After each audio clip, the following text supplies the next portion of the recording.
জ্ঞান ফিরেই পর্ণা আসল অপরাধীদের পুলিশের হাতে তুলে দিল। বিস্তারিত জানতে সঙ্গেই থাকুন, চ্যানেলটিকে সাবস্ক্রাইব করে রাখুন।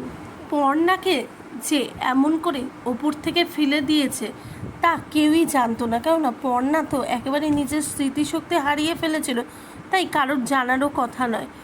কিন্তু অবশেষে কিন্তু আবারও পর্ণার মাথায় চোট লাগে, আর তারপর থেকে পর্ণার আস্তে আস্তে করে সমস্ত স্মৃতি ফিরে আসবে। আর তারপরই মৌমিতা এবং সুইটি ও ঈশা তিনজনকে উচিত শিক্ষা দেওয়ার জন্য কিন্তু পর্ণা চেষ্টা করবে যে কী করে তাদের মুখ থেকে আসল সত্যিটা বের করা যায়। কিন্তু আসল সত্যিটা বের করতে গেলে খুব শক্ত খেলা খেলতে হবে। তার জন্যই কিন্তু পর্ণা ঠিক করেছে যে সকলের সামনে যাতে এই তিনজন আসল সত্যিটা বলে দেয়। ঠিক সেই কারণেই কিন্তু পর্ণা একটা প্ল্যানের ব্যবস্থা করে, যেখানে সৃজন হেল্প করে পর্ণাকে, কেননা পর্ণার তো স্মৃতিশক্তি ফিরে এসেছে।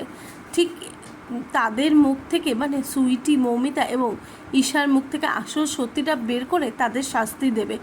এই কারণে কিন্তু সে প্ল্যান করে এমন একটা সিচুয়েশন করে যেখানে ঈশা, সুইটি এবং মৌমিতা বলতে বাধ্য হয় যে সত্যি সত্যি সে পর্ণাকে ওপর থেকে ঠেলে ফেলে দিয়েছে।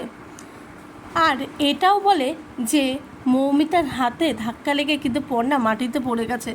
সমস্তটাই জানতে পেরে যায় বাড়ির লোকে সকলেই যে এর পেছনে রয়েছে কিন্তু মৌমিতা, সুইটি এবং ঈশা। আর তারপরই পর্ণা ঠিক করে যে ঈশাকেও শাস্তি দিতে হবে, এমনকি সুইটি ও মৌমিতাও কেউ ছেড়ে কথা বলবে না। ঠিক এই কারণে কিন্তু পর্ণা বাড়িতে পুলিশ নিয়ে আসে, আর সেই পুলিশের হাতে কিন্তু ধরিয়ে দেয় সুইটি, ঈশা এবং মৌমিতাকে। এবারে তাহলে কি পর্ণা ছেড়ে কথা বলবে না? কেননা এদের জন্যই তো তাকে এতদিন পরিবারের থেকে দূরে থাকতে হয়েছে, সৃজনকে এমনকি পুটিকে ছেড়ে থাকতে হয়েছে, এত কষ্ট পেয়েছে তারা। অবশেষে কি পর্ণা এই শাস্তি তাদের উচিত শিক্ষা হবে?